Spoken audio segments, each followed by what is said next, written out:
Thank you for joining and being willing to share your story, Jimmy. Was there a specific story prompt that like called out to you, or like what prompted you to come inside the like taco truck?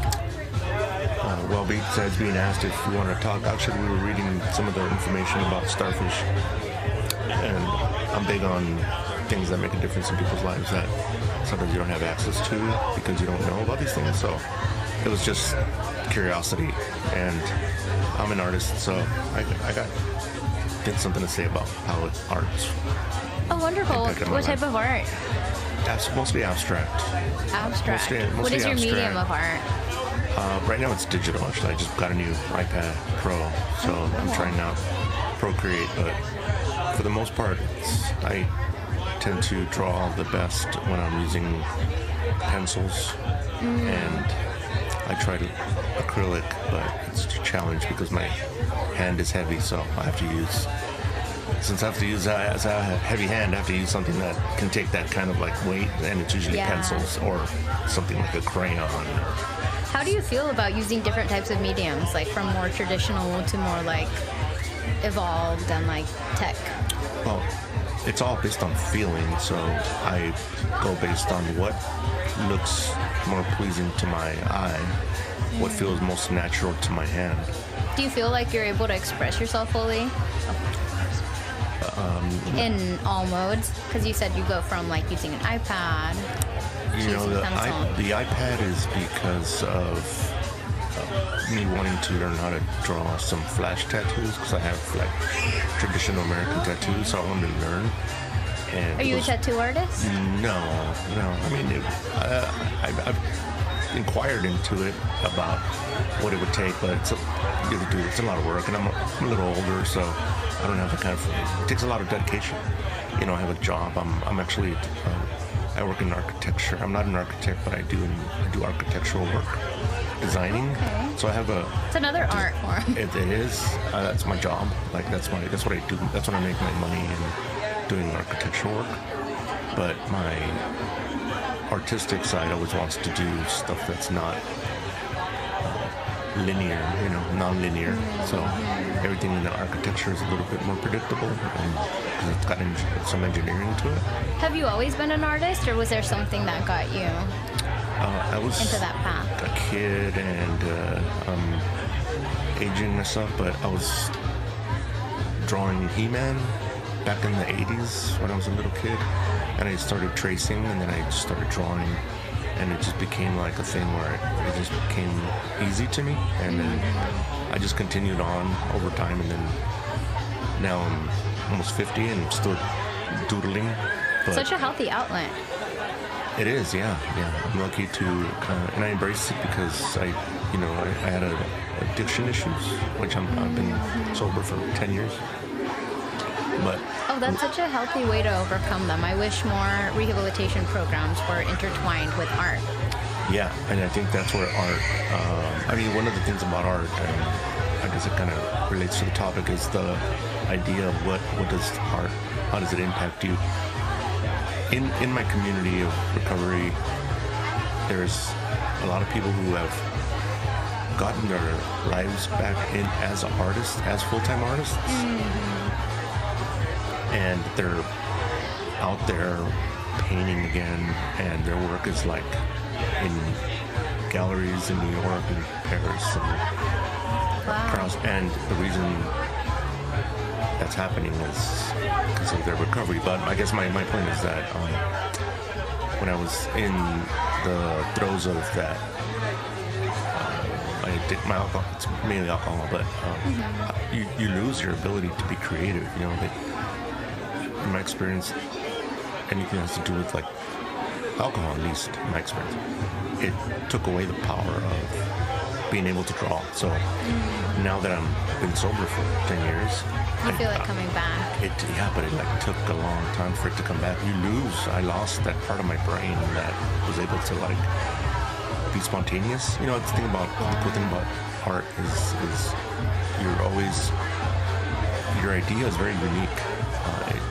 What I think what art teaches me, and what I love about art, is that it's so unique to that moment in time, and to that person, and to that it'll never be duplicated. So, you know, that circle or square that I draw on that day will never be duplicated by anybody else with those precise measurements and angles. And because you're that unique person in that unique period of time. Yeah. That created that. Right. So it makes me appreciate, and that's what art does. Like, it makes me appreciate individuality in a sense. Oh, yeah. That we're all very different. Like, we can be both artists. Like me, I consider myself a novice. You know, I'm older, but I'm still an amateur in a sense. I'm not. My work isn't anywhere. It's all in my house.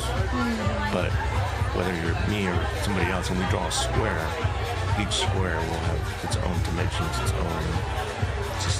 It's almost like a fingerprint, in a sense, right? That moment of expression from an artist is precise to that moment in time, to those dimensions.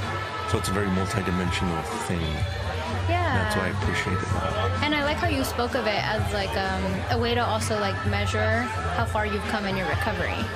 Right. And it because you mentioned there wasn't a lot of expression. Yeah. So you appreciate like what you would have been doing if you were still in it. I mean, whether you'd be dead. Like, I think I would have been dead already, but if I would have kept on, even if I was still alive, I wouldn't be able to my body. I mean, your body is a representation of how healthy you are sometimes, right? I mean, the art may be weird, but it doesn't mean real weird. It just means your art is weird. Art is supposed to be weird. Yeah, but art is the one thing where it's like the weirder the better. it is, and that's pretty amazing that you can your art. Or that's embraced. It's like the weirdness is embraced, right? Finally. But you do lose that sense of self when you're not in your right frame of mind. So yeah, it's a reflection that I'm doing better. You know? So that's what it kind of does. Like it brings me to the idea that once you're a little bit in a better space, you know, and as an addiction, as a person who has an addiction, there's people who can drink and have normal lives, and that's not me. So for me, as an addict or as an alcoholic, art lets me know that I'm doing okay. Oh, yeah. So. No, it's a very important message, and I think a lot of people can relate. And like I said, I wish that there was more art incorporated with a lot of these programs. Yeah. Because I think that there is like a spectrum, and they're like polar opposites in a way. Like the closer you get to art, the more free you can get from an addiction. Yeah, and I guess the only thing I say about that is that it's people get scared by art sometimes. They're like, I can't even draw a circle, so they just won't even try it. But I think that might be an issue. But they are trying. I know, like Homeboy Industries. You know, it's a nonprofit Here in town? In LA, in downtown LA. Homeboy Industries is they get gang members, you know, people who've been in gangs and stuff, and they help. And now they're introducing more art. Yeah. Before it was more like work, you know, get back into society somehow with work.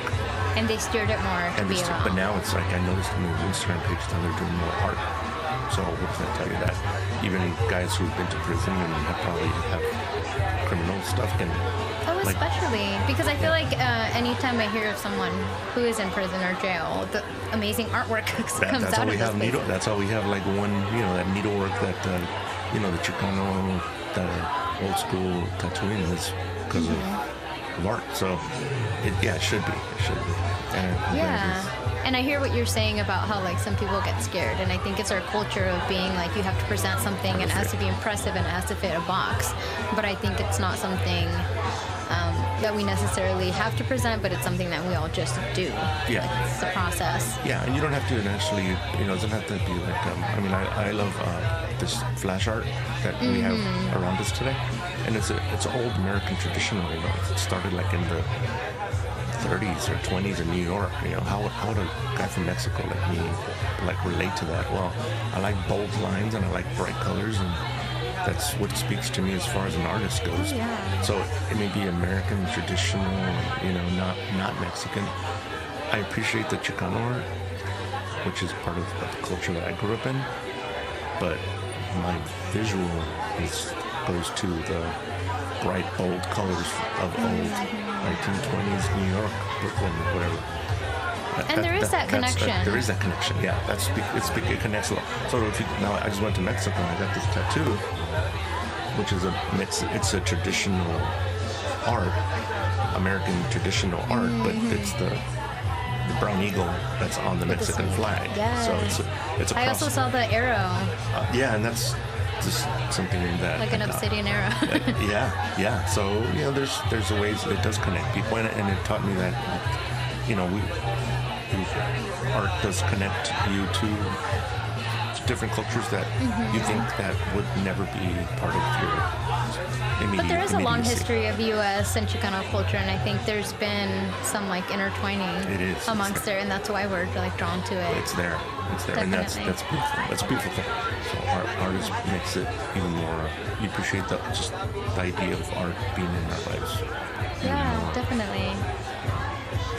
Well, thank you so much for sharing your story today. I'd like to talk about this stuff. It's great to talk about it. Hopefully, more people share the same experiences I do.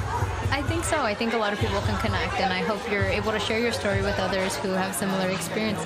I'll keep that in mind. Thank you. Thanks. We have all received a gift, an expected or anticipated gift for a birthday, anniversary, retirement. Each time we receive that gift, whether it meets our expectation, we feel something. Happy, sad, disappointed. The gifts that are unexpected, unconditional, small or large, have the potential of changing the trajectory of a life. Someone pays for your groceries when you're out of money, leaves you a big tip just when you think you can't afford your rent. Those are the gifts that ease our fears, make us grateful, and want to help others. This is a space where we share how those gifts, big or small, make a difference and change our lives. Welcome to the Starfish Connection.